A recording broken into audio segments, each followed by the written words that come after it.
गुरुपूजिताय गुरुदैवताय गुरुकुलस्थायिने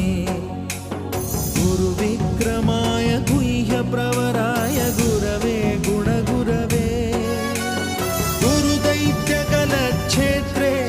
गुरुधर्मसदाराध्याय गुरुपुत्रपरित्रात्रे गुरुपाखण्डखण्डकाय गीतसाराय गीततत्त्वाय गीतगोत्राय धीमहि गूढगुल्फाय गन्धमत्ताय गोजयप्रदाय धीमहि